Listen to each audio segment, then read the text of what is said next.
Before we bring on the most famous clay shooter in the world, I'm going to show you a little clip, and then we're going to bring George on, and he's going to tell you things that we've all waited to hear.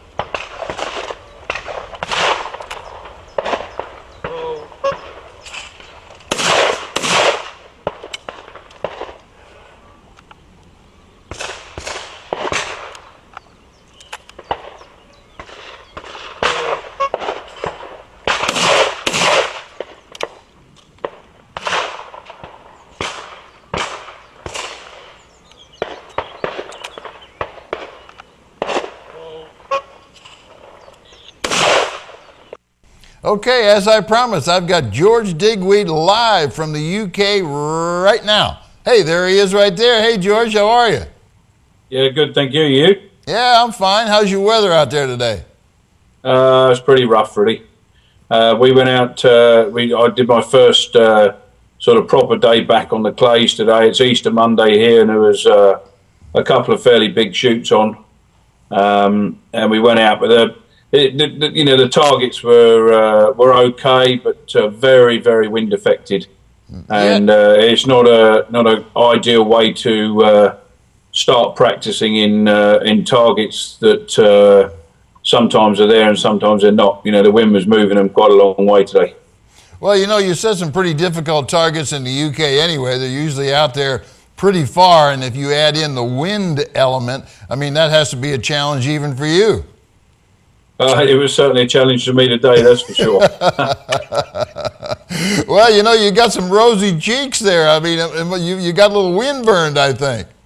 Yeah, I think that's very much it. We did get wind today. It was very big. Yeah, good. I heard you haven't been feeling well. No, you know, the weather hasn't been great here, and I picked up a bit of a bug.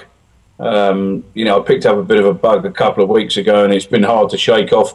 When it's damp and you know, it's damp and it's not ideal to be able to get rid of something like that. So I'm not far away.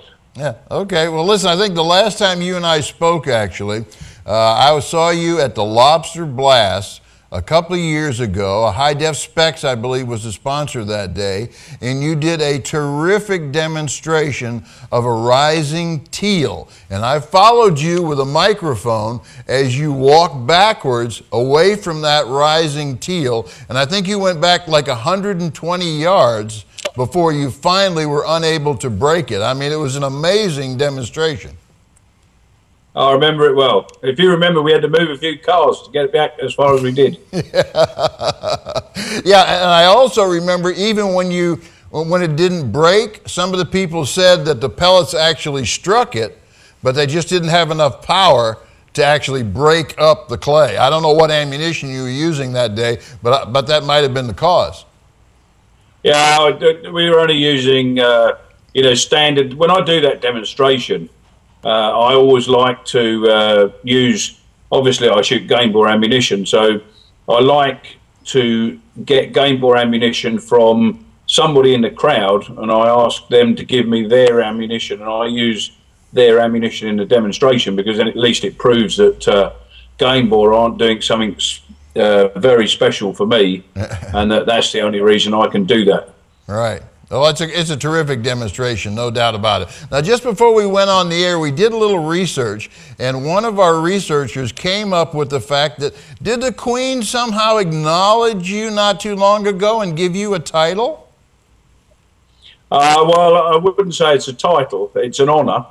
It's an honour that is bestowed on few people in this country. Very privileged. I was awarded the MBE last year, which is a member of the British Empire, and we had a lovely day out at Buckingham Palace, and the Queen presented the honour to me herself, which was a fantastic day for everybody concerned. Oh, that's a big deal. Boy, I wish we had a picture of that, George. I don't think we ever saw the picture of you and the Queen together, but maybe we can get that somehow. I'll see if I can get that scanned and sent over to you. Oh, okay. All right. Yeah, we'd love to see that. Now, listen. So should we be calling you Sir Digweed? No, not at all. No, you can call me a lot of things. Most people call me Feral, but you can call me whatever you want. Well, first off, I just want to thank you for taking the time to come on. I know it's late over there, and I think you're probably going to leave pretty soon for another shoot, right?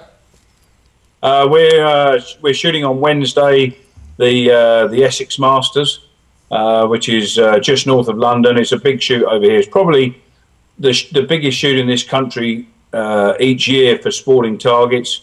It's a 200 bird event, and they normally get nearly 1,000 entries over 4 days. So Wow. when most people look at a 100 bird event being a regular shoot, the British Open and the English Open are only shot over 100 targets. It's the equivalent of nearly 2,000 entries. So it's a big deal. It's a very big deal. Now, for those of us, George, who haven't had the opportunity of meeting with you, or maybe they haven't gone to your website, tell us about the gun that you take in competition. I shoot a Perazzi MX-2000. It's actually the same gun that I was given by Perazzi in 2000 when I started shooting for the company. It's exactly the same, working piece of equipment that they gave me. It's just been back to the factory. So it's been back to the factory twice, and it's had some H bolts put in and new ejectors put in and that sort of thing. But aesthetically, it's exactly the same gun they gave me in 2000, which is very, very good for Perazzi for their reliability. Yeah, exactly. And I'm trying to guess at how many rounds have gone down that barrel. Just give me a number. Oh, that's a good one. That's a very interesting one, actually. 100,000. Probably 500,000. Oh, okay. Well, I was a little low. I said 100,000, but of course you're shooting more than I think you are. Yeah, no, I don't shoot so much now, but when I started with the gun in 2000, I was shooting a lot of double trap and a lot of double trap practice. So I was probably shooting 60,000 a year between 2000 and 2004 with the practice that I was putting in. I don't shoot anywhere near so much now, but we still put a few through it. Okay, well, that brings us to a good subject, actually. And I get a lot of people who send me this question, and you've probably answered it a 500,000 times anyway.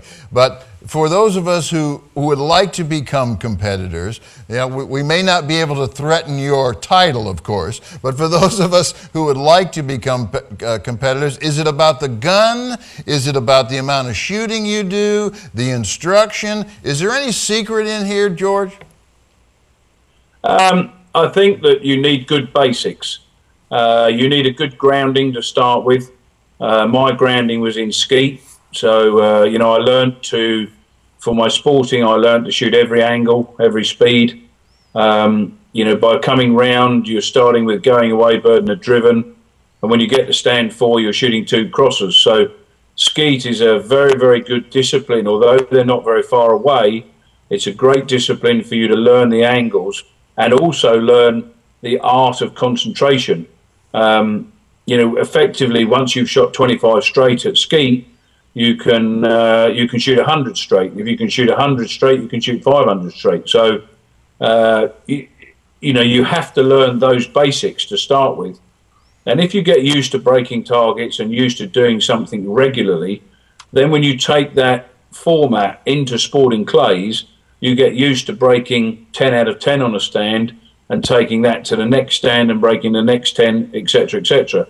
And that's where you learn to build a big score.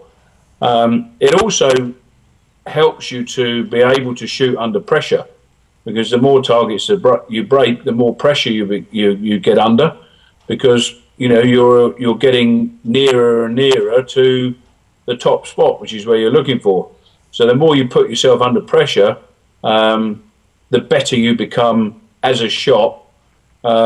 Shooting is about doing exactly the same as you would normally do under pressure.